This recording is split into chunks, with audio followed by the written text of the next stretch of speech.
El primer dia Citra membawa kopi untuk Ibu Lestari di taman. Dia melakukannya bukan karena kebiasaan, melainkan karena dorongan yang mencekiknya di dada, seolah seseorang membisikkan, hari ini jangan biarkan dia sendiri.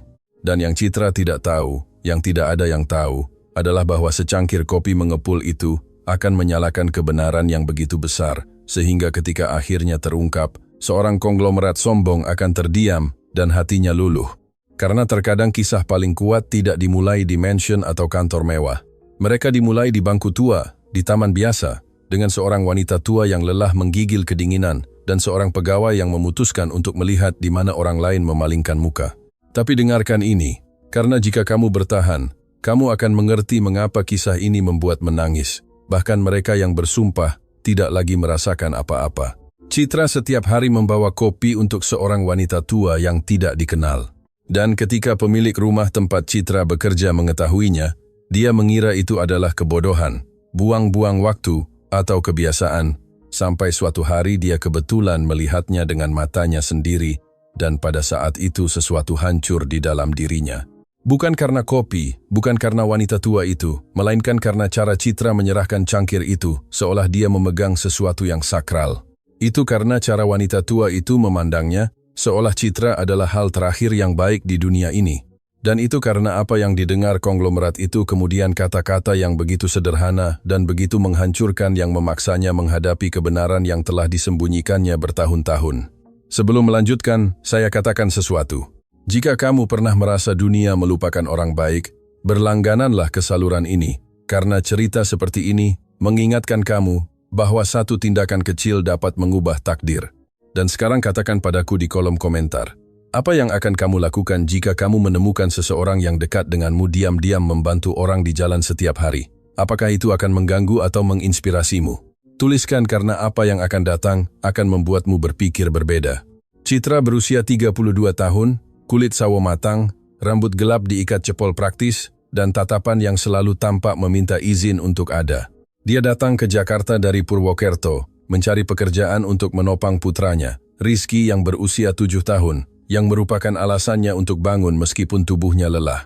Dia bekerja di rumah Bapak Adrian Hartono, seorang pengusaha terkenal di seluruh kota, pemilik perusahaan konstruksi, jaringan hotel, dan berbagai investasi, seorang pria yang sering muncul di majalah dengan senyum sempurna, tetapi yang secara pribadi hampir tidak pernah menatap mata.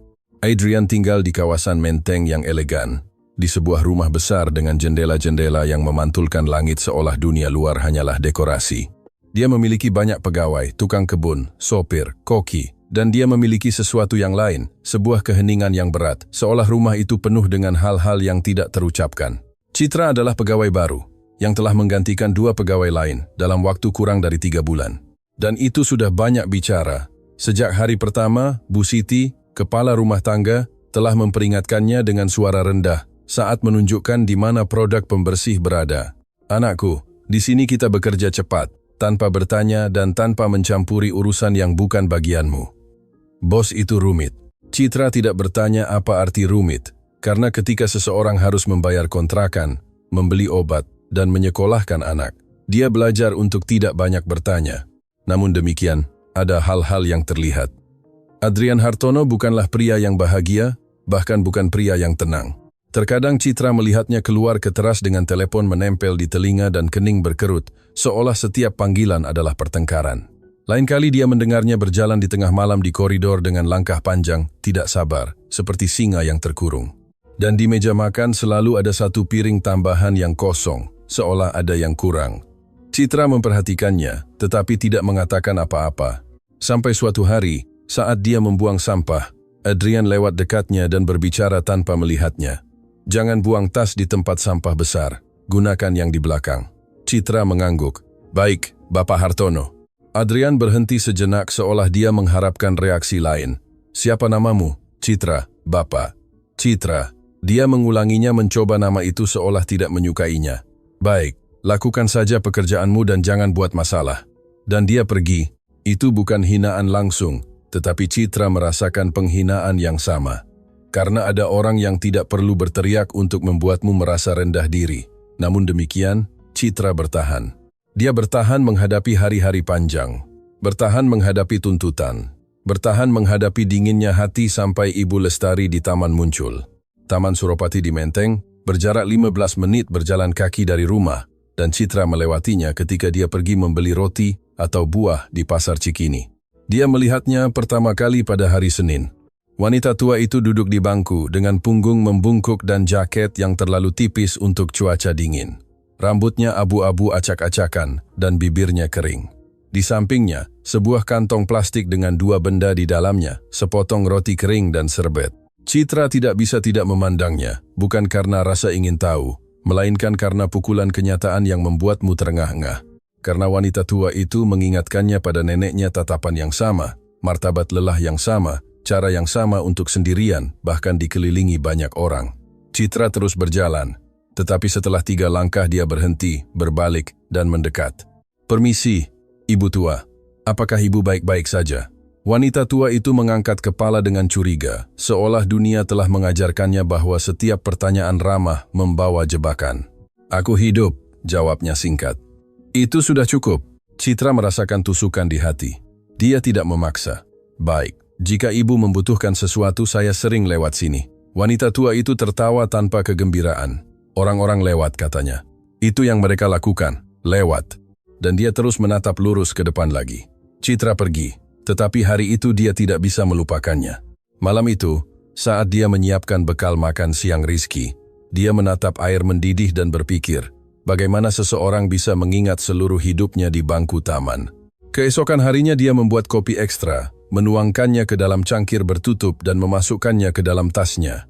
Dia tidak tahu mengapa. Dia hanya tahu dia harus melakukannya. Mulai hari itu, kopi menjadi ritual. Itu bukan kopi mahal, bukan tindakan besar. Itu hanya kopi hangat dengan 2 sachet gula yang Citra simpan dari ruang makan tempat kerja. Ketika dia menyerahkannya, wanita tua itu pada awalnya tidak mengatakan apa-apa, hanya mengambilnya dengan tangan gemetar dan minum perlahan, seolah kehangatan menenangkan jiwanya. Citra duduk di sampingnya beberapa menit. Terkadang mereka berbicara, terkadang hanya diam. Dan dalam keheningan itu Citra mengerti bahwa ada rasa sakit yang tidak meminta solusi, melainkan meminta teman. Wanita tua itu bernama Ibu Lestari. Dia tidak ingin menyebutkan nama belakangnya di awal, seolah nama belakang adalah pintu yang tidak ingin dia buka lagi. Tetapi seiring berjalannya hari dia sedikit melunak. "Kamu punya anak?" tanyanya pada suatu Kamis. "Ya, 1. Namanya Rizky. Dia adalah duniaku." Ibu Lestari menunduk. "Aku punya 1, katanya, dan aku kehilangannya." Citra tidak bertanya bagaimana, karena ada topik yang terasa seperti kaca. Dia hanya menggenggam tangannya perlahan. "Saya turut berduka, Ibu Lestari." Wanita tua itu menelan ludah. "Jangan katakan padaku begitu, anakku," bisiknya. "Karena jika kamu mengatakannya begitu, aku ingin menangis." Dan Citra merasakan benjolan di tenggorokannya. Mulai saat itu, Citra tidak hanya membawa kopi. Terkadang dia membawa roti manis atau sweater lama atau buah. Tidak ada yang kurang untuk putranya, tidak ada yang mengambil kebutuhan pokok, tetapi cukup untuk Ibu Lestari agar tidak merasa tidak terlihat. Dan pada suatu saat Citra mulai memperhatikan sesuatu yang aneh. Setiap kali dia menyebut putranya, Ibu Lestari menjadi tegang, seolah kata itu membuka luka yang masih berdarah. Dan setiap kali Citra berbicara tentang pekerjaannya, tentang sebuah rumah besar di Menteng, Ibu Lestari terdiam menatap lantai dengan ekspresi aneh, seolah dia sedang menghitung di kepalanya, seolah informasi itu menyakitinya secara pribadi. Citra memperhatikannya, tetapi tidak mengerti sampai hari ketika Adrian Hartono mengikutinya. Adrian telah berminggu-minggu mengamati detail. Makanan di kulkas menghilang sedikit lebih cepat, kopi habis lebih cepat dari biasanya, dan Citra beberapa pagi sedikit lebih lama kembali ketika disuruh membeli sesuatu. Itu tidak banyak. Tetapi Adrian adalah tipe pria yang memperhatikan bahkan udara yang kurang. Suatu malam dia menelepon Bu Siti, pegawai baru itu. Apa yang dia lakukan ketika keluar? Bu Siti menjadi tegang. "Maksud Bapak? Jangan pura-pura." Dia keluar menemui seseorang, memasukkan orang ke sini, mencuri. Bu Siti membelalakkan mata. "Tidak Bapak, Citra itu. Pekerja keras." Adrian mendekat. "Serius? Kalau begitu, katakan padaku, mengapa dia menghabiskan barang-barang rumah?" Bu Siti ragu. Saya belum melihat dia mencuri." Adrian mengatupkan rahangnya. "Besok saya akan mengikutinya." Bu Siti ingin berbicara, Tetapi dia diam karena di rumah itu, ketika Adrian membuat keputusan, tidak ada yang bisa mengubahnya. Dan begitulah keesokan harinya Adrian Hartono berakhir di Taman Suropati, berdiri beberapa meter, melihat pegawainya menyerahkan kopi kepada seorang wanita tua seolah dia menyerahkan hatinya sendiri. Dalam benaknya, Adrian sudah memiliki cerita yang tersusun. Citra menipu saya. Dia mengambil barang-barang. Dia terlibat dalam sesuatu. Tetapi apa yang dia lihat tidak cocok dengan prasangkanya. Karena dia tidak melihat penipuan, dia tidak melihat kejahatan. Dia melihat sesuatu yang tidak dia mengerti, belas kasihan. Namun kebanggaannya tidak membiarkannya merasakan kelembutan. Dia merasakan kemarahan. Apa yang kamu lakukan? Dia menggeram tiba-tiba muncul. Citra hampir menjatuhkan cangkir kopi. Bapak Hartono, saya. Ibu Lestari mengangkat pandangan, dan untuk pertama kalinya, ekspresinya berubah sepenuhnya. Matanya membelalak, wajahnya menjadi pucat dan cangkir itu bergetar di tangannya, seolah dia melihat hantu. Adrian menatap wanita tua itu dan mengernyitkan kening. Siapa dia? Citra menelan ludah gugup. Dia. Ibu Lestari, saya. Saya membawakan kopi karena... Adrian memotongnya. Dengan barang-barang dari rumah saya, Citra memerah. Bukan pencurian, Bapak. Saya membayarnya dengan gaji saya. Hanya menggunakan air panas dari... Suara Adrian terdengar keras. Kamu tidak memutuskan siapa yang kamu bantu dengan waktuku. Saya membayarmu untuk bekerja, bukan untuk bermain pahlawan. Citra mengepalkan tangan menahan tangis. Saya tidak bermain, Bapak. Dia sendirian. Adrian tertawa singkat, dingin. Lalu kenapa? Sekarang seluruh kota adalah tanggung jawab saya. Citra menatap matanya untuk pertama kalinya dengan berani. Tidak, tapi adalah tanggung jawab kita semua untuk tidak menutup mata. Keheningan menjadi berat. Adrian melangkah maju ke arah Ibu Lestari. Dan apa yang ibu katakan padanya sehingga dia membawakan ibu barang. Ibu Lestari gemetar, tetapi bukan karena takut pada Adrian, melainkan karena sesuatu yang lebih dalam, sesuatu yang lama, sesuatu yang mencekiknya. Dengan suara serak, Ibu Lestari mengucapkan kalimat yang mengubah suasana taman. Aku tidak meminta apa-apa, bisiknya. Dia membawakanku kopi karena dia mengingatkanku pada seseorang yang hilang. Adrian terdiam. Siapa? Ibu Lestari mengangkat pandangannya perlahan dan menatapnya dengan intensitas yang melucuti Adrian. Putriku. Citra membelalakkan mata. Adrian menelan ludah. Putrimu. Ibu Lestari menekan cangkir ke dada dan dengan air mata yang akhirnya berani jatuh, berkata, Ya, dan kamu juga mengingatkanku padanya, Adrian. Adrian mundur selangkah seolah dia dipukul.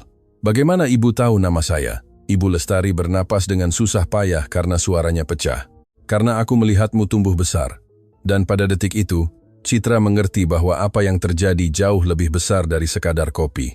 Dan Adrian, untuk pertama kalinya dalam waktu yang lama, merasa takut karena jika wanita tua itu mengatakan kebenaran, maka ada sesuatu dari masa lalunya yang akan meledak. Dan itu adalah satu-satunya hal yang Adrian Hartono tidak bisa kendalikan dengan uang. Keheningan di Taman Suropati menjadi pekat. Suara-suara taman, anak-anak bermain, penjual balon, lagu jauh seorang pengamen, seolah telah padam di sekitar bangku itu. Adrian Hartono bukanlah pria yang mudah terkejut. Dia telah menghadapi krisis keuangan, tuntutan hukum, pengkhianatan bisnis, tetapi kalimat itu, aku melihatmu tumbuh besar, menimpanya seperti batu di dada. Aku tidak tahu siapa ibu, katanya dengan suara tegas, meskipun di dalam hatinya sesuatu bergetar, dan aku tidak suka dipermainkan. Ibu Lestari tidak memalingkan pandangannya. Aku tidak bermain, Adrian. Citra mengamati pemandangan itu dengan jantung berdegup kencang.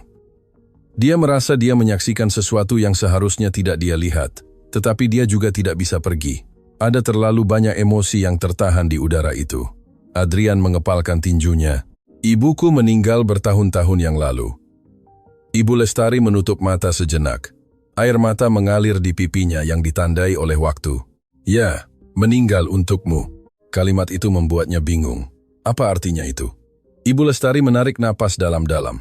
Artinya kamu diberitahu bahwa dia meninggal karena lebih mudah daripada menjelaskan kebenarannya. Citra merasakan hawa dingin merayapi punggungnya. Adrian melangkah mundur. Dia bingung. Tidak, suara Ibu Lestari lembut, tetapi tegas. Bingung. Aku sudah bertahun-tahun menunggu kamu kembali. Dunia Adrian mulai retak di dalam. Ibunya selalu diberitahu bahwa dia meninggal ketika dia berusia 5 tahun, bahwa itu adalah penyakit mendadak. bahwa ayahnya telah melakukan segala yang mungkin. Tidak pernah ada upacara pemakaman terbuka, tidak pernah banyak foto, tidak pernah ada detail, hanya keheningan. Dan sekarang wanita itu di bangku mengatakan, "Tidak, itu tidak mungkin."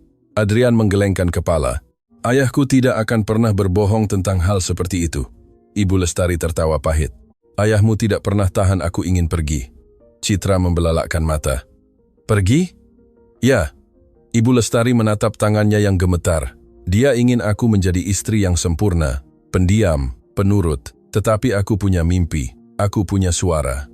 Adrian merasa tanah di bawah sepatu kulitnya tidak lagi kokoh. "Ayahku adalah pria yang dihormati. Dia adalah pria yang kuat, dia mengoreksi, dan dia bisa membeli keheningan." Jantung Adrian berdebar kencang. "Ibu mengarang cerita ini, Ibu Lestari." Ibu Lestari menatapnya dengan campuran rasa sakit dan kelembutan. "Kamu memiliki tatapan yang sama ketika kamu marah. Persis seperti ketika kamu masih kecil dan tidak mau tidur." Citra merasa kekurangan udara. Adrian mulai bernapas lebih cepat. "Cukup." Tetapi Ibu Lestari melanjutkan, karena dia tahu mungkin itu satu-satunya kesempatan yang dia miliki.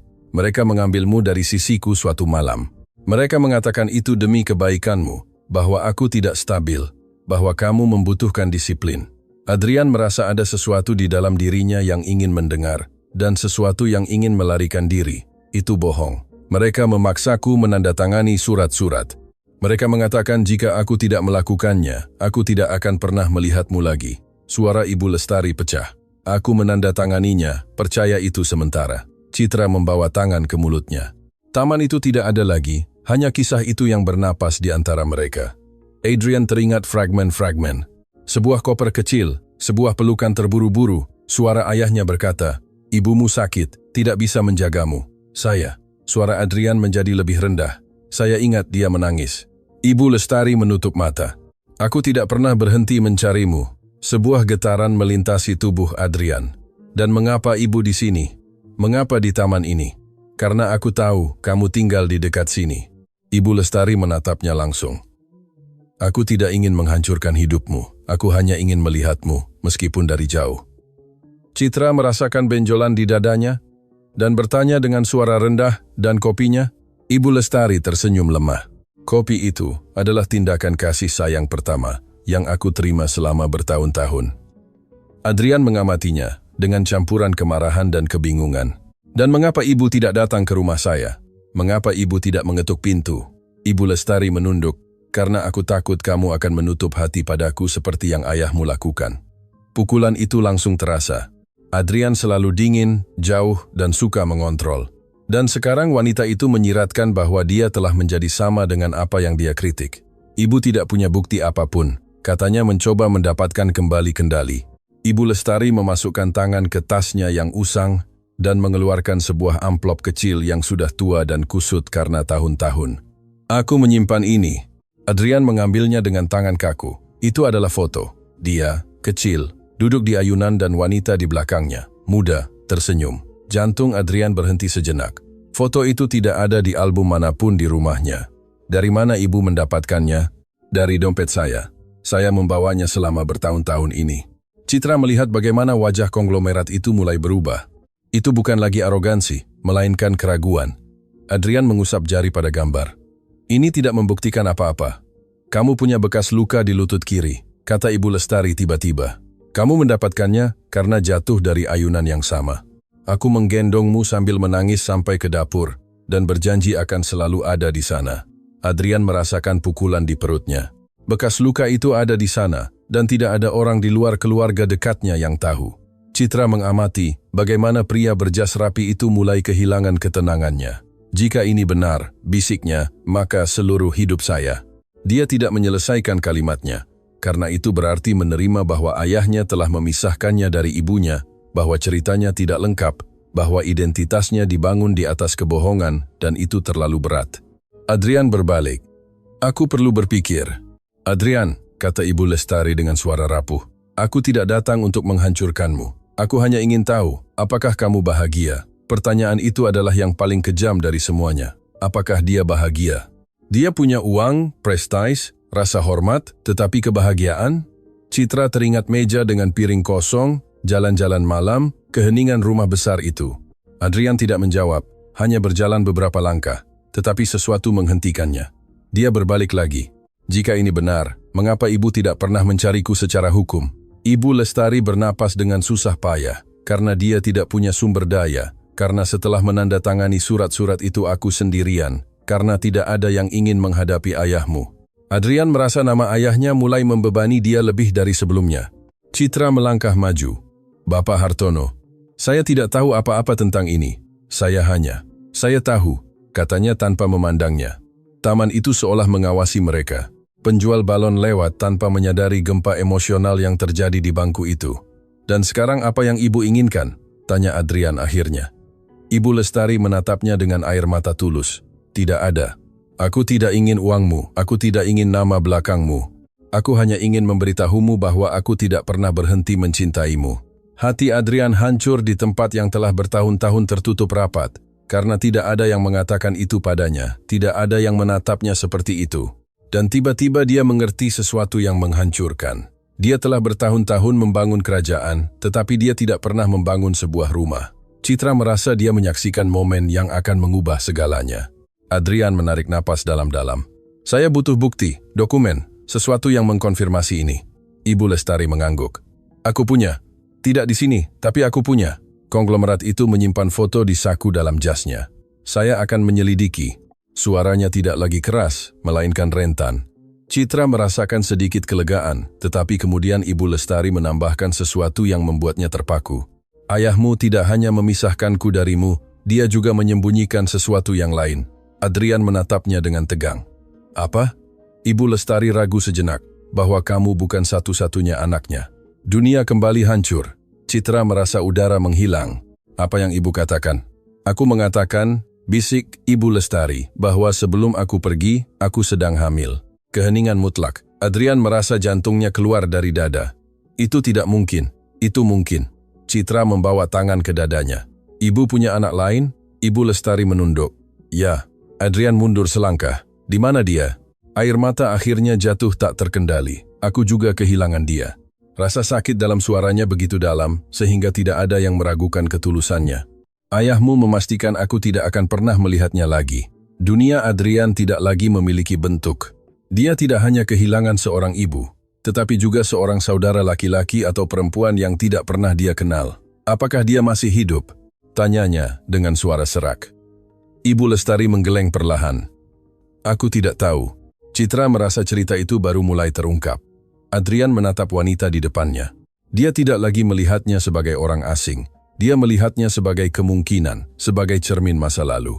Dan untuk pertama kalinya dalam bertahun-tahun dia merasa ingin menangis, tetapi kebanggaannya masih berjuang di dalam dirinya.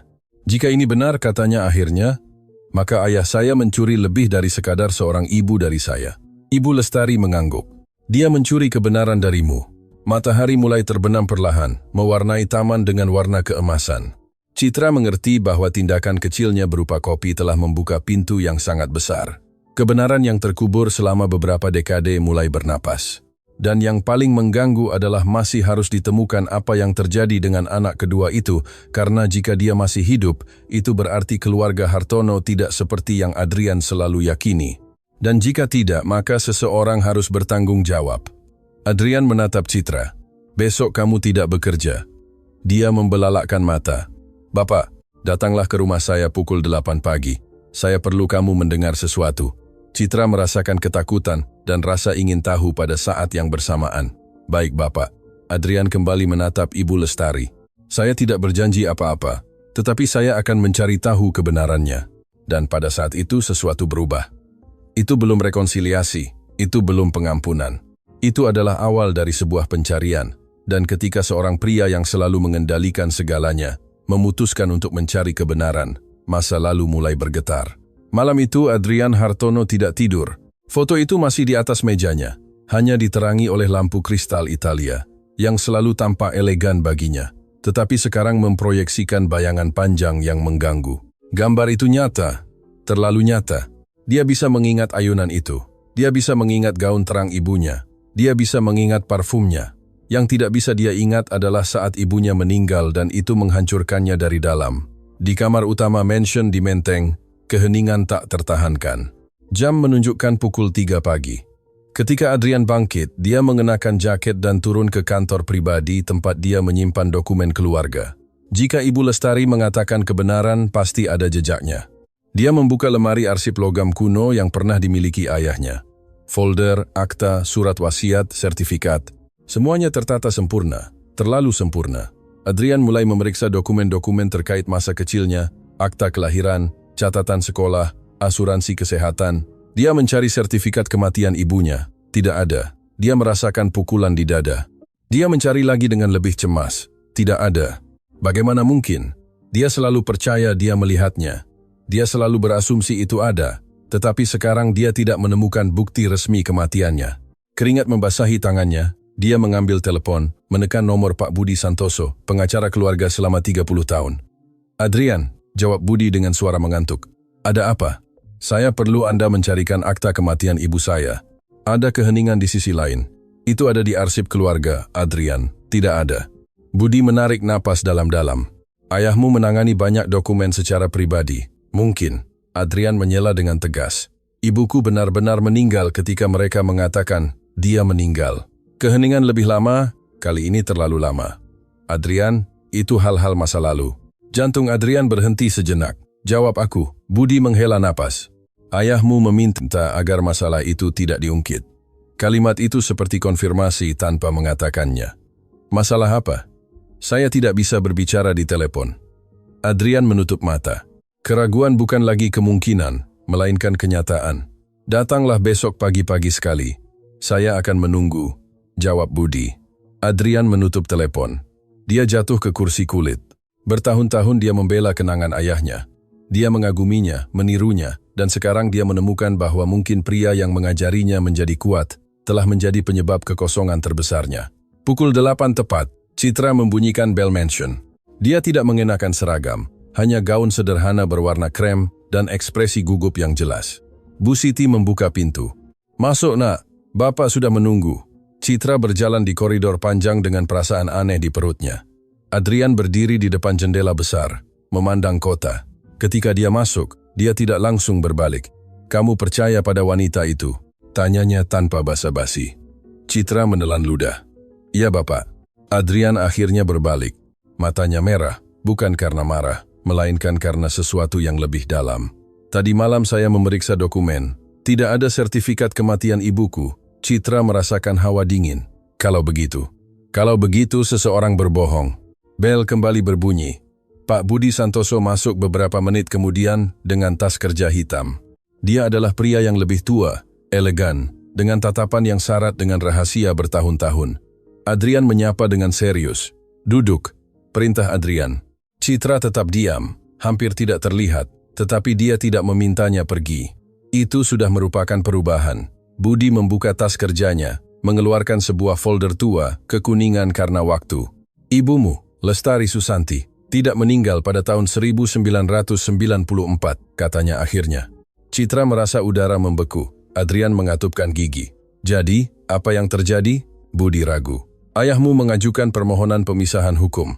Dia mengklaim ketidakstabilan emosional. Itu benar. Tidak ada bukti medis. Itu adalah keputusan strategis. Jantung Adrian berdetak kencang karena marah. Dan saya, ayahmu mengajukan hak asuh eksklusif. Adrian merasa dunia berputar. Dan kematian yang seharusnya terjadi, Budi menunduk. Ayahmu memutuskan untuk memberitahumu bahwa dia telah meninggal. Dia percaya itu lebih sederhana daripada menjelaskan konflik. Citra membawa tangan ke dadanya. Adrian bangkit tiba-tiba. Saya dibohongi sepanjang hidup saya. Suaranya menggema di kantor. Adrian, Budi mencoba menenangkannya. Ayahmu ingin melindungi reputasi keluarga. Perlindungan. Adrian meludahkan kata itu dengan marah. Dia mencuri ibuku dariku. Keheningan menjadi berat. Citra mengamati dengan mata berkaca-kaca. Pria yang dingin dan kalkulatif itu sedang hancur di depannya. Ada hal lain, tambah Budi dengan susah payah. Adrian menatapnya dengan kemarahan yang tertahan. Bicaralah. Ibumu mengajukan gugatan setelah perpisahan. Citra membelalakkan mata. Gugatan? Ya, lanjut Budi. Dia menyatakan bahwa dia sedang hamil. Jantung Adrian hampir berhenti. Dan ayahmu menentang pernyataan itu. Dia mengklaim bahwa itu bukan anaknya. Adrian merasakan mual. Itu benar. Tidak ada tes DNA. Kasus itu ditutup karena kurangnya sumber daya hukum dari pihak ibumu. Keheningan itu mematikan. Citra merasa cerita Ibu Lestari mulai cocok. Bayi itu lahir? Tanya Adrian dengan suara yang nyaris tidak terdengar. Budi menarik napas dalam-dalam. Ya, dunia berhenti. Di mana dia? Bisik Adrian. Budi menelan ludah. Tidak ada catatan selanjutnya di arsip kami. Adrian merasa kekurangan udara. Bagaimana bisa tidak ada catatan? Setelah gugatan itu, ayahmu membayar penyelesaian di luar pengadilan. Citra merasa darahnya mendidih. Penyelesaian? Ya. Sebagai imbalan agar Lestari melepaskan klaim apapun. Adrian menutup mata dengan erat. Citra ayahnya, yang selalu begitu jujur dan terhormat di depan umum, mulai runtuh. Kamu tahu apa artinya ini? Katanya dengan suara serak. Artinya, saya punya seorang saudara laki-laki atau perempuan di suatu tempat. Citra melangkah maju, dan bahwa dia tidak berbohong. Adrian menatap Citra untuk pertama kalinya dengan sesuatu yang berbeda di matanya. Itu bukan superioritas, itu adalah kerentanan. Saya perlu menemukannya. Budi menggelengkan kepala. Sudah hampir 30 tahun. Saya tidak peduli. Adrian mengambil foto itu lagi. Saya tidak akan membiarkan uang kembali mengubur kebenaran. Citra merasa ada sesuatu yang berubah secara mendalam dalam dirinya. Dia bukan lagi pria yang mengkritik tindakannya di taman. Dia adalah seorang putra yang terluka. Bapak Hartono, kata Citra dengan lembut. Mungkin Ibu Lestari tahu sesuatu yang lebih. Adrian mengangguk. Kita akan menemuinya hari ini juga. Beberapa jam kemudian, mereka bertiga kembali ke Taman Suropati. Ibu Lestari berada di bangku yang sama. Ketika dia melihat Adrian mendekat dengan langkah tegas, ekspresinya adalah campuran ketakutan dan harapan. Kita perlu bicara, katanya tanpa basa-basi. Ibu Lestari mengangguk. Mereka bertiga duduk. Adrian menarik napas dalam-dalam. Itu benar, ayah saya berbohong. Ibu tidak meninggal. Air mata memenuhi mata wanita tua itu. Aku tahu, dan bayi itu, lanjutnya. Apa yang terjadi? Wajah Ibu Lestari dipenuhi rasa sakit. Lahir di klinik rakyat di Cilincing. Citra merasakan hawa dingin. Dan kemudian mereka mengatakan ada komplikasi, bahwa dia membutuhkan perawatan khusus, bahwa dia akan dipindahkan. Adrian merasa hatinya hancur. Ibu hanya melihatnya sekali. Suara wanita tua itu hampir tidak terdengar. Mereka mengambilnya dariku. Mereka mengatakan itu demi kebaikannya. Citra menutup mata. Apakah mereka memberikan ibu dokumen apapun? Ibu Lestari menggeleng perlahan. Hanya sebuah surat yang mengatakan anak itu diadopsi. Adrian merasakan pukulan di dadanya. Diadopsi? Ya, keheningan mutlak. Ibu punya surat itu? Ibu Lestari mengangguk. Saya menyimpannya selama bertahun-tahun ini. Adrian menatap Cakrawala. Dunia yang dia kenal terbuat dari kebohongan yang dibangun dengan hati-hati. Saya akan menemukannya. Citra menatapnya. Ada tekad dalam suaranya. Itu bukan kebanggaan seperti sebelumnya. Itu adalah kebutuhan. Ibu Lestari gemetar. Adrian, saya tidak ingin menyebabkan kamu lebih banyak rasa sakit. Dia menatapnya dengan mata berkaca-kaca. Rasa sakit sudah ada di sini. Yang saya inginkan adalah kebenaran. Angin bertiup kencang di taman. Citra merasa cerita itu akan menjadi lebih dalam. Karena jika anak itu diadopsi, maka seseorang telah tumbuh tanpa mengetahui siapa dia sebenarnya. Dan jika Adrian menemukannya, tidak ada yang akan sama lagi. Udara di Taman Suropati tidak lagi sama. Ada sesuatu di tatapan Adrian yang Citra belum pernah lihat sebelumnya. Itu bukan arogansi, bukan kendali, melainkan urgensi. Urgensi diam yang tidak lahir dari kebanggaan, melainkan dari kekosongan. Ibu Lestari duduk di bangku, memegang tasnya yang usang, seolah di dalamnya dia menyimpan potongan terakhir dari masa lalunya. Suratnya ada di kamar saya, katanya dengan suara gemetar. Saya tidak pernah berani membuangnya. Adrian mengangguk. Kita pergi sekarang. Citra ragu sejenak. Dia belum pernah melihat konglomerat itu berjalan secepat itu, tanpa peduli siapa yang melihatnya. Dia tidak memiliki postur kaku seperti biasanya. Dia tidak terlihat seperti pria yang memberi perintah dalam rapat miliaran. Dia terlihat seperti seorang putra yang takut datang terlambat. Ibu Lestari tinggal di sebuah kostan sederhana di Cilincing, 20 menit dari taman. Sebuah bangunan tua dengan dinding mengelupas dan bau lembab. Adrian berhenti di depan pintu logam berkarat. Tempat itu tidak cocok dengan dunianya yang terbuat dari marmer dan kaca, tetapi dia masuk. Kamar itu kecil, tempat tidur sederhana, lemari tua, meja dengan lampu tua, dan di dalam kotak di bawah tempat tidur ada masa lalu. Ibu Lestari berlutut dengan susah payah dan mengeluarkan sebuah kotak kardus terbungkus plastik. Tangannya gemetar. "Saya tidak pernah berpikir kamu akan kembali untuk ini," bisiknya. Adrian membungkuk di depannya. Untuk pertama kalinya matanya tidak berada di atas seseorang, melainkan pada tingkat yang sama. Ibu Lestari membuka kotak itu. Ada foto-foto lama, kliping koran, gelang anak-anak, dan sebuah amplop putih yang menguning karena tahun-tahun. Dia memegangnya beberapa detik sebelum menyerahkannya. "Di sini tertulis semua yang mereka biarkan saya tahu." Adrian mengambil amplop itu. Tangannya tidak lagi kokoh. Dia membukanya. Kertas itu berkerut saat dibuka. Citra mengamati dalam diam. Dokumen itu memiliki stempel klinik rakyat. Pasien wanita, Lestari Susanti. Bayi laki-laki baru lahir. Kondisi stabil. Pemindahan diizinkan. Di bawahnya, sebuah catatan yang diketik. Anak di bawah umur akan diserahkan di bawah protokol adopsi pribadi. Ibu menandatangani penyerahan hak asuh secara sukarela. Adrian merasa darahnya mendidih. "Penyerahan sukarela," gumam Ibu Lestari. Dia menggelengkan kepala dengan air mata di mata. "Mereka membuat saya menandatangani saat saya dibius. Mereka mengatakan, jika saya tidak melakukannya, saya tidak akan pernah melihatmu lagi." Keheningan itu mematikan. Citra merasakan beban yang sangat besar di dadanya. Adrian meremas kertas itu hingga kusut. "Ini ilegal.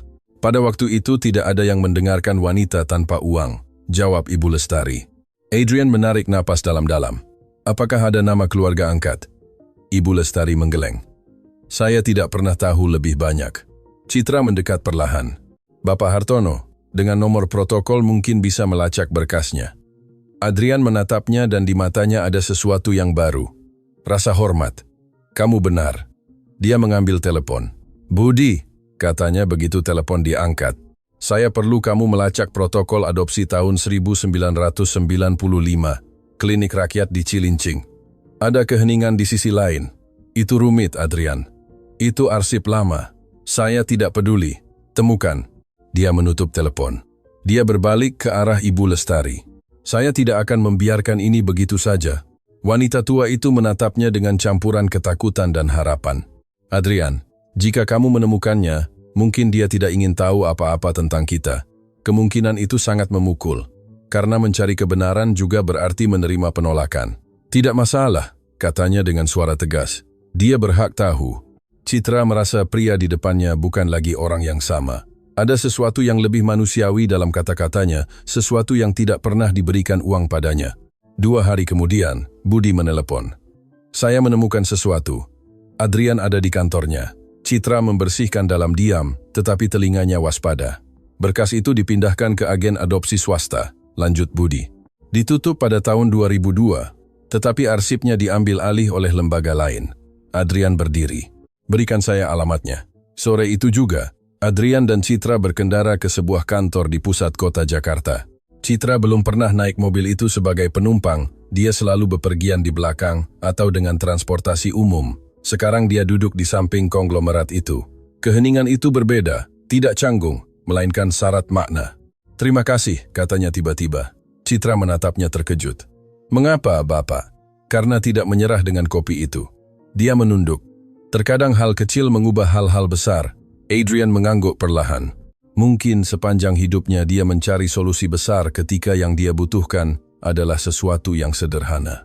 Mereka tiba di kantor. Seorang wanita menyambut mereka. "Kami mencari informasi tentang adopsi tahun 1995, kata Adrian, menunjukkan dokumen itu. Wanita itu memeriksa arsip digital dengan sabar. Menit-menit yang terasa abadi berlalu. Akhirnya dia mengangkat pandangannya. "Ini dia." Adrian merasa jantungnya berdebar di telinganya. Anak di bawah umur itu diadopsi oleh pasangan bermarga Wijaya. Citra menahan napas. "Mereka tinggal di Jakarta?" "Tidak. Mereka pindah ke Bandung 2 tahun kemudian." Adrian merasa dunia bergerak. Nama anak itu. Wanita itu ragu. Secara hukum telah diganti. Sekarang tercatat sebagai Dimas Wijaya. Dimas. Nama itu bergema di dada Adrian seperti gema yang tidak dikenal. Usia sekarang 28 tahun. Perhitungan yang sama yang telah mereka lakukan. Citra merasa cerita itu menjadi nyata. Itu bukan hanya ingatan, itu adalah orang yang hidup. "Bisakah kami mendapatkan alamatnya?" Wanita itu menggeleng. "Hanya di bawah proses hukum." Adrian mengatupkan rahangnya. Kita akan memulainya. Saat keluar, Citra memperhatikan sesuatu. Adrian tidak tersenyum. Dia juga tidak euforia. Dia takut. Apakah Bapak takut? Tanyanya dengan lembut. Adrian tidak segera menjawab. Saya takut dia membenci saya. Citra merasakan kelembutan. Mungkin dia tidak akan membenci Bapak. Mungkin ya. Konglomerat yang tidak pernah takut kehilangan uang, kini takut kehilangan kesempatan. Malam itu Adrian kembali ke kostan. Ibu Lestari menunggunya duduk di tempat tidur. Kamu menemukan sesuatu? Ya. Dia menahan napas. Dia hidup. Air mata mengalir tak terkendali. Namanya Dimas. Dia tinggal di Bandung. Ibu Lestari menutupi wajahnya. Terima kasih, terima kasih. Adrian duduk di sampingnya, dan untuk pertama kalinya dalam beberapa dekade memeluknya. Citra, berdiri di pintu, merasa dunia berhenti. Pelukan itu tidak elegan, tidak sempurna. Itu canggung, itu terlambat. Tetapi itu nyata. Dan terkadang yang nyata lebih berharga daripada yang sempurna. Aku akan mencarinya, kata Adrian, dengan suara tegas.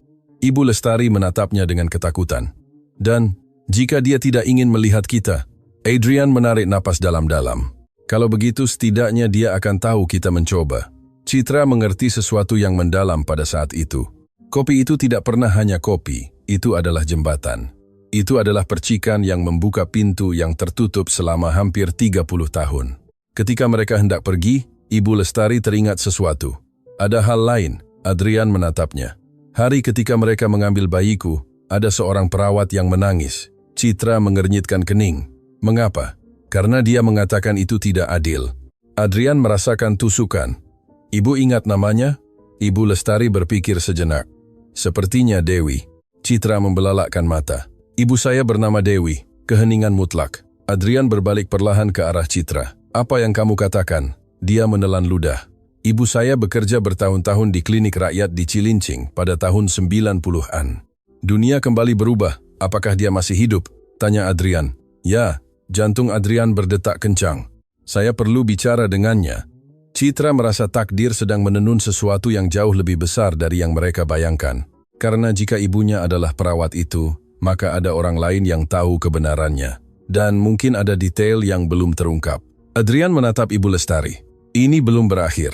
Dan untuk pertama kalinya suaranya tidak terdengar seperti janji bisnis, melainkan seperti tekad seorang putra yang tidak lagi bersedia hidup dalam kebohongan.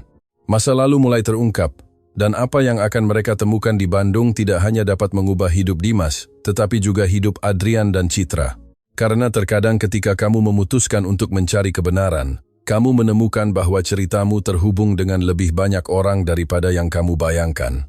Perjalanan dari Cilincing ke rumah Ibu Citra sunyi. Itu bukan keheningan yang canggung, melainkan keheningan yang berat. Adrian mengemudi dengan tatapan lurus ke depan, tetapi pikirannya bertahun-tahun ke belakang.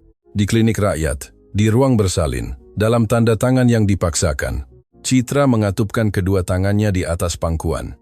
Dia tidak pernah membayangkan bahwa tindakan sederhana membawa kopi akan berakhir dengan menghubungkan hidupnya dengan kisah atasannya sendiri. Ibu saya tidak banyak bicara tentang masa lalu, katanya dengan suara rendah. Dia selalu tertutup tentang pekerjaannya. Adrian mengangguk. Saya hanya perlu dia mengatakan kebenaran.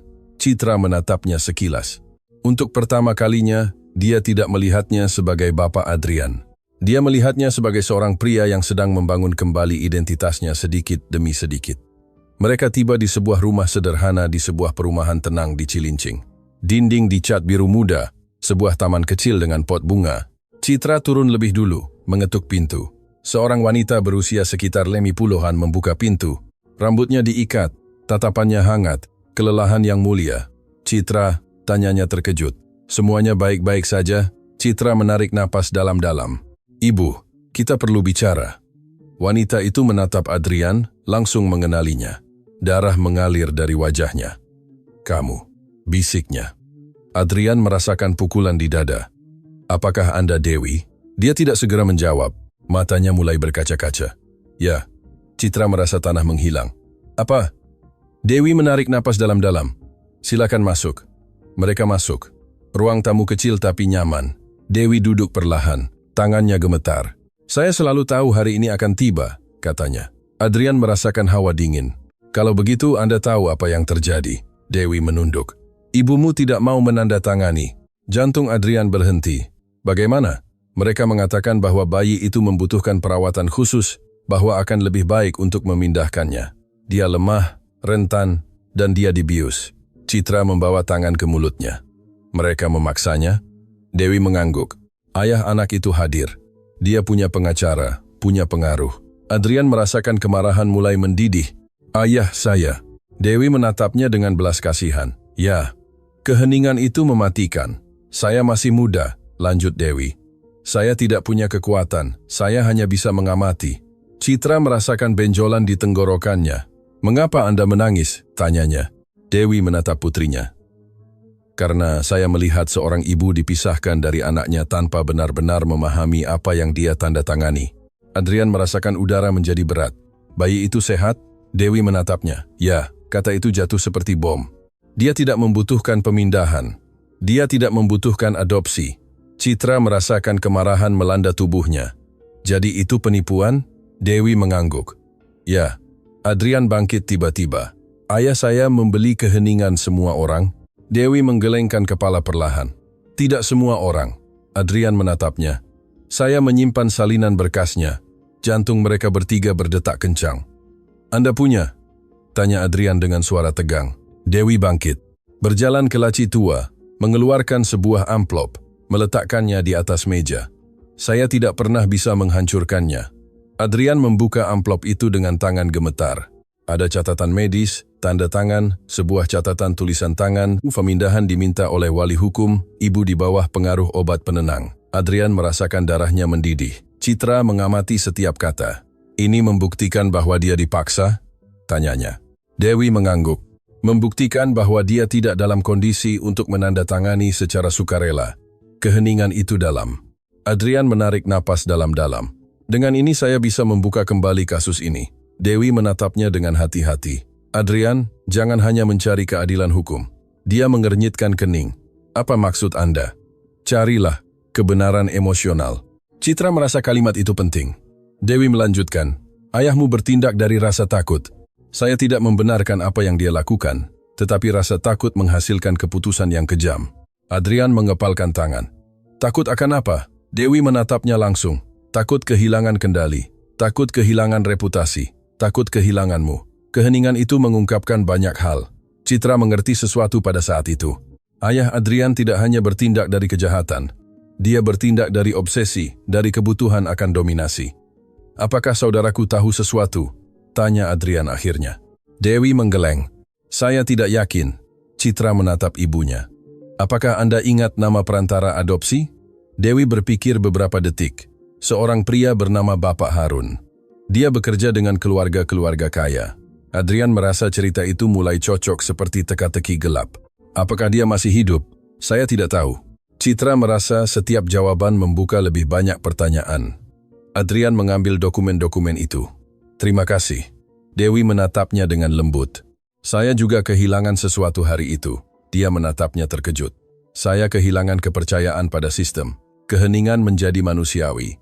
Citra mendekati ibunya dan memeluknya. Terima kasih karena tidak bungkam. Dewi memeluknya erat.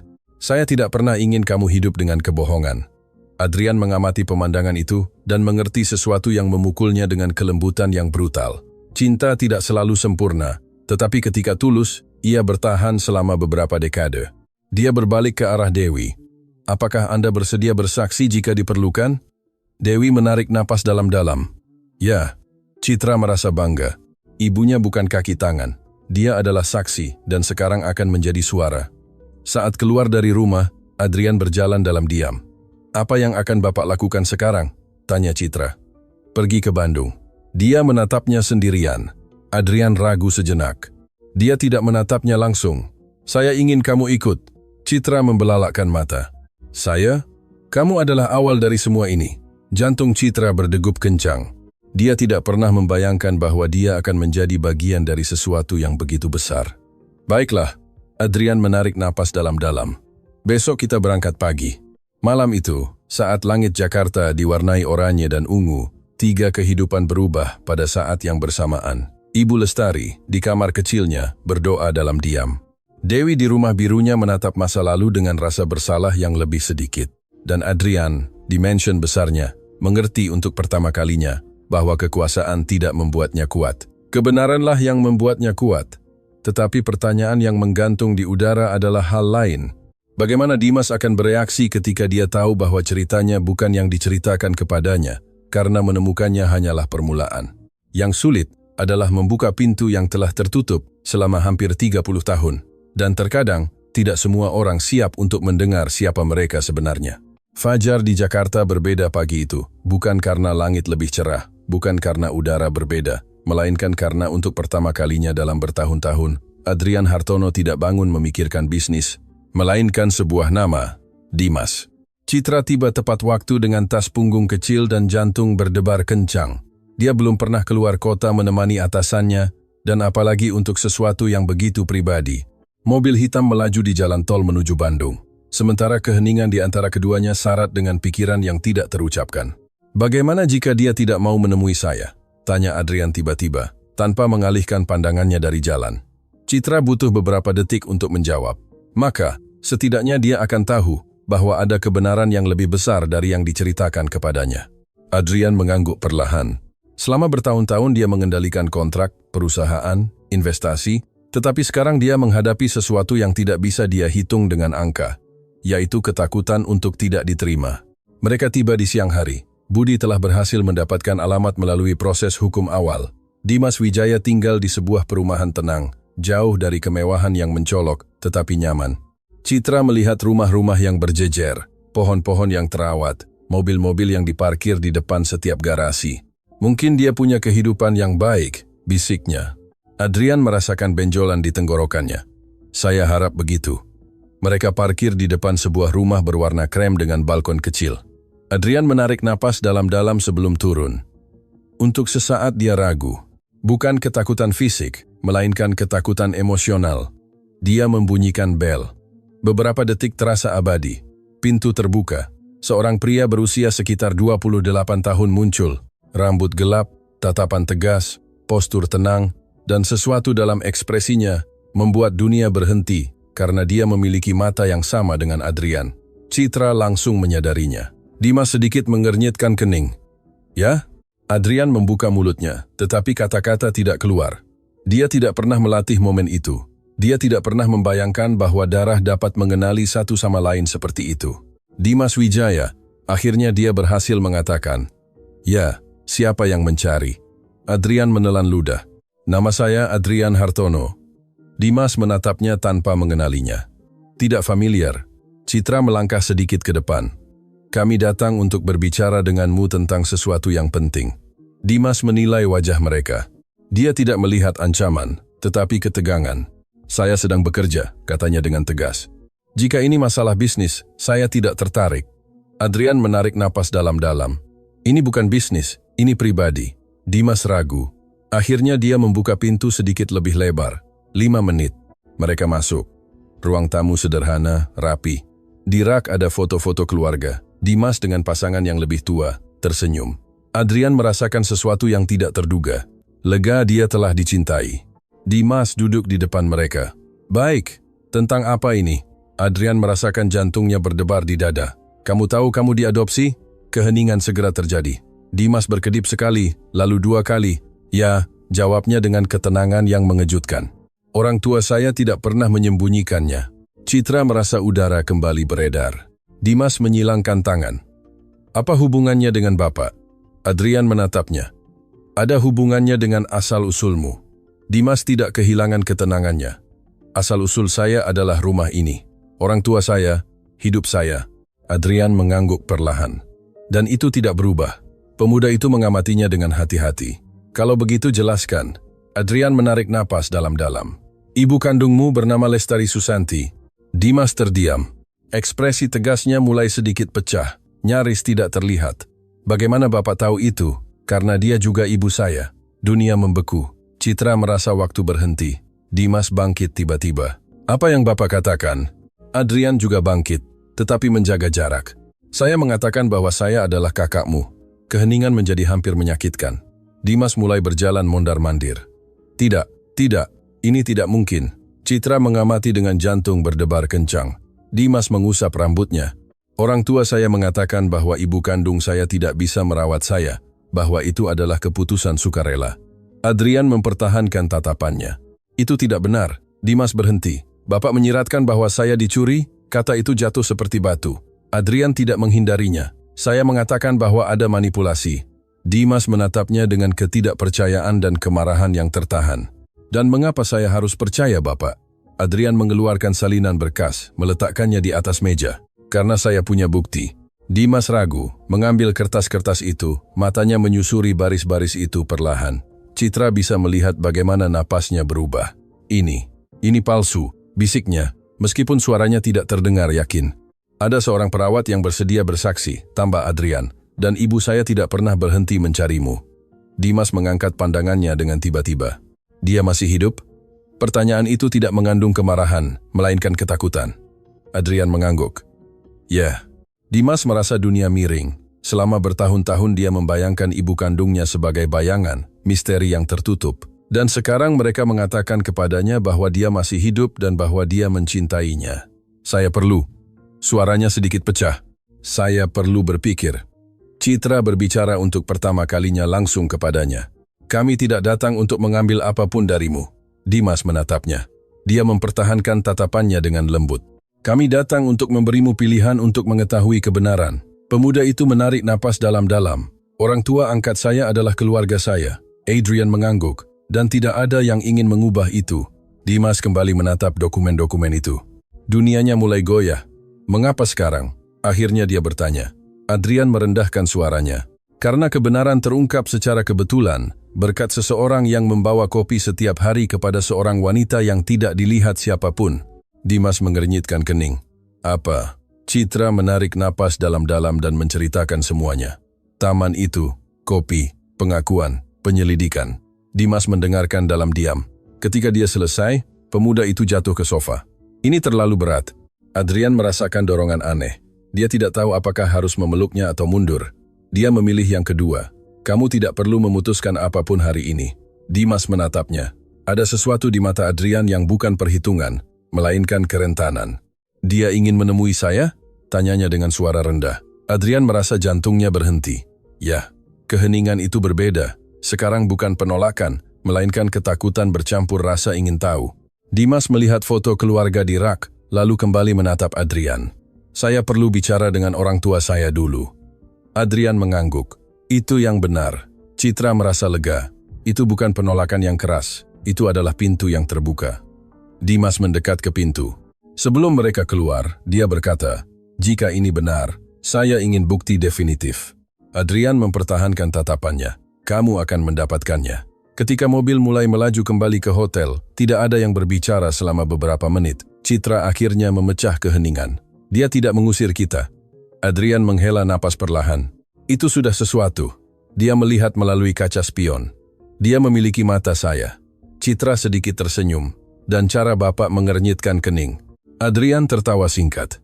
Itu bukan tawa bisnis, itu manusiawi. Tetapi dia tahu bahwa yang paling sulit baru saja dimulai.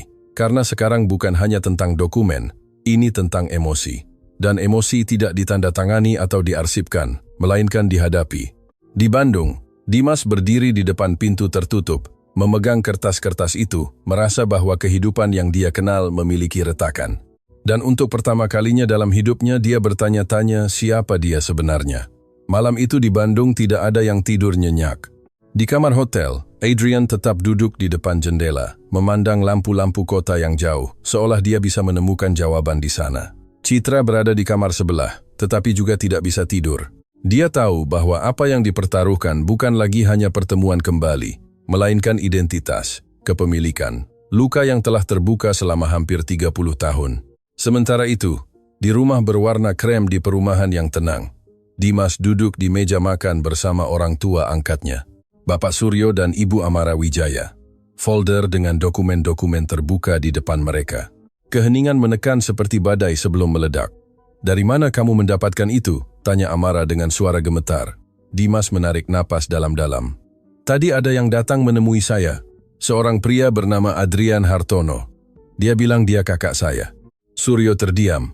Nama belakang itu jatuh di meja seperti gema yang tidak nyaman. Hartono, ulangnya perlahan. Amara menunduk. Dimas menyadarinya. Apakah kalian tahu sesuatu? Keheningan adalah jawabannya. Ibu, desaknya dengan lembut, saya perlu tahu. Amara mulai menangis dalam diam. Suryo menopang tangannya di bahu Amara. Kami tahu bahwa adopsi itu sedikit tidak jelas. Dimas merasa perutnya mulas. Sedikit tidak jelas bagaimana? Suryo menghela napas dalam-dalam. Perantara itu meyakinkan kami bahwa itu adalah penyerahan sukarela. Tetapi ada komentar, desas-desus, bahwa ayah kandung memiliki banyak kekuatan. Dimas merasa dunia mulai miring. Dan kalian tetap menandatangani? Amara mengangkat pandangannya penuh air mata. Kami sangat menginginkanmu, nak, sehingga kami tidak cukup bertanya. Rasa sakit dalam suaranya nyata. Dimas merasa kemarahan tidak menemukan tempat untuk tinggal karena orang tua angkatnya bukanlah penjahat. Mereka telah mencintainya, mereka telah merawatnya, mereka telah memberinya masa kecil yang stabil, tetapi sekarang ada kebenaran lain. Apakah kalian tahu bahwa ibu kandung saya masih hidup? Tanyanya dengan suara serak. Amara menggelengkan kepala dengan kuat. Mereka mengatakan kepada kami bahwa dia meninggal tak lama setelah melahirkan. Dimas menutup mata. Kebohongan itu lebih besar dari yang dia bayangkan. Tidak hanya untuknya, tetapi untuk semua orang. Keheningan menjadi berat. Apakah kamu ingin mengenalnya? Tanya Suryo akhirnya. Dimas ragu. Jantungnya berdebar kencang. Saya tidak tahu. Amara memegang tangannya. Nak, cinta kami padamu tidak pernah bergantung pada asal-usulmu. Tetapi jika kamu butuh jawaban, kami tidak akan menghentikanmu. Kalimat itu memberinya sesuatu yang tidak dia harapkan. Kebebasan. Dimas menarik napas dalam-dalam. Saya perlu bertemu dengannya. Keesokan paginya, telepon Adrian bergetar. Sebuah pesan tak dikenal. Saya ingin berbicara sendiri, tanpa pengacara, tanpa tekanan. Adrian merasa jantungnya berdebar kencang. Citra, yang duduk di depannya di meja sarapan, menyadari perubahan ekspresinya. Itu dia. Adrian mengangguk. Dia ingin bicara sendiri. Citra menatapnya dengan serius. Pergilah. Adrian ragu. Bagaimana jika dia menolak saya? Citra mempertahankan tatapannya. Kalau begitu setidaknya Bapak telah berani. Adrian menarik napas dalam-dalam dan menjawab. Saya di sini. Katakan, di mana? Jawabannya datang beberapa menit kemudian. Taman Kota di Bandung, pukul 11 pagi. Takdir seolah mengulang adegan awal, taman lain, bangku lain, percakapan lain yang bisa mengubah segalanya. Dimas sudah duduk ketika Adrian tiba.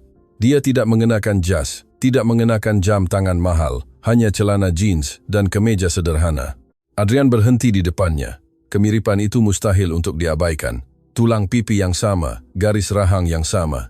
Dimas memecah keheningan. Saya tidak datang untuk bertengkar. Adrian mengangguk. Saya juga tidak. Mereka duduk. Untuk sesaat tidak ada yang tahu harus berkata apa.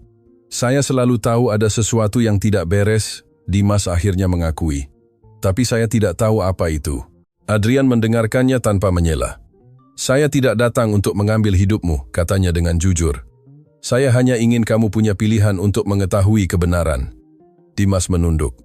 Mengapa sekarang? Adrian menarik napas dalam-dalam. Karena seorang wanita yang tidak dilihat siapapun mengingatkan saya, apa artinya tidak menyerah. Dimas mengangkat pandangannya. Dia benar-benar mencariku selama ini. Adrian mengangguk.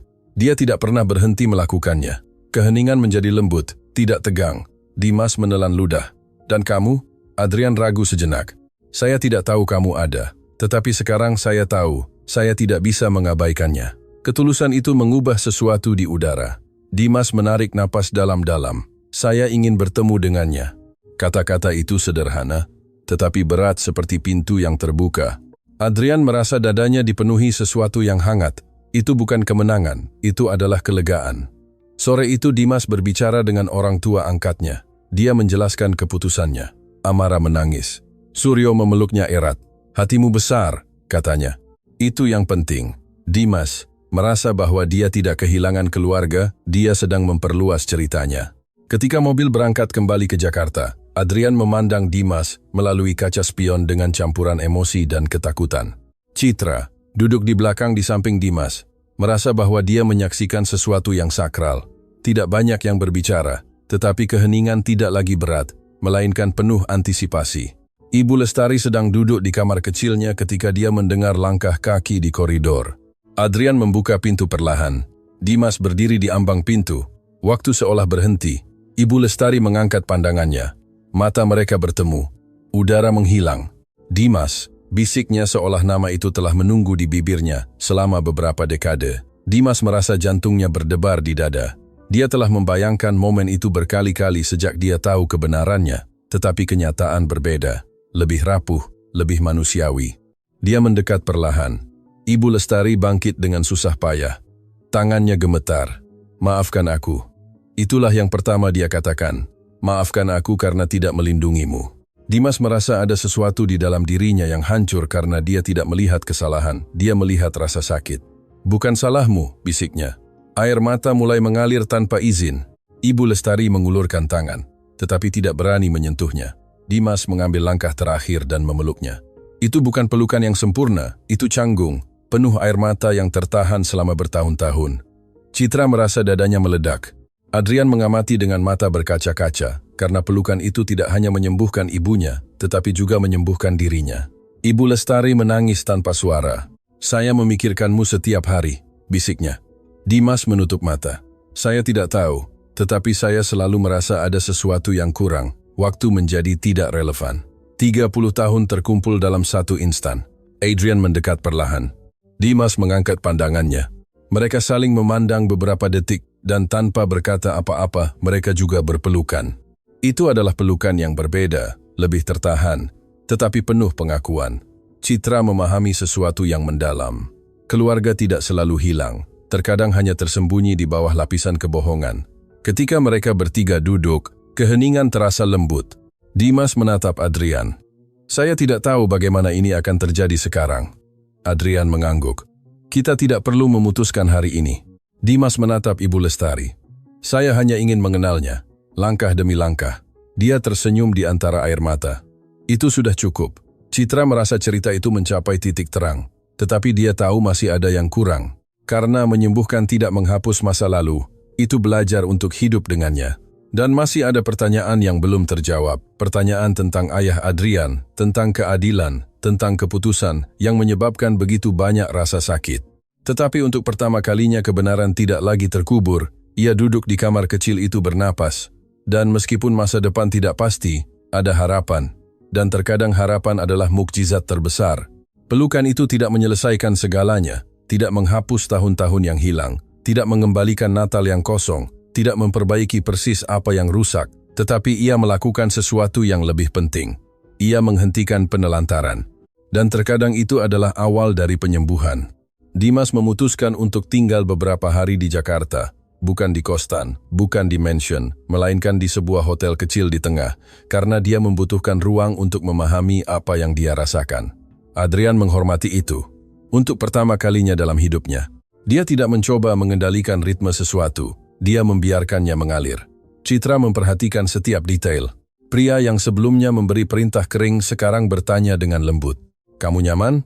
Kamu butuh sesuatu? Kamu ingin bicara atau lebih suka diam?" Dimas tidak terbiasa dengan kerentanan itu, tetapi dia juga tidak menolaknya. Suatu sore mereka bertiga berjalan di Taman Suropati, taman yang sama, bangku yang sama, kisah yang sama yang dimulai dengan secangkir kopi.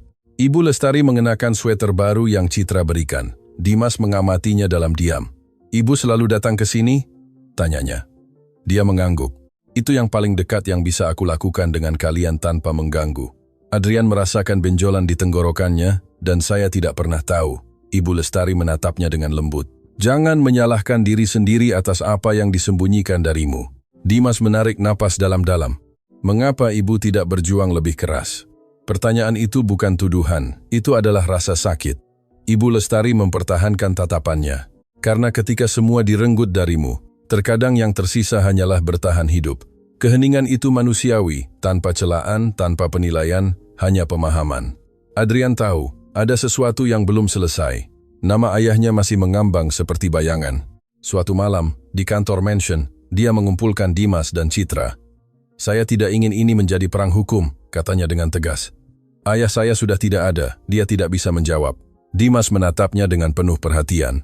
Dan kemudian, "Saya ingin melakukan sesuatu yang berbeda." Citra merasakan rasa ingin tahu. Adrian menarik napas dalam-dalam. "Saya akan membuat yayasan atas nama ibu kita." Ibu Lestari hadir. Matanya dipenuhi kejutan.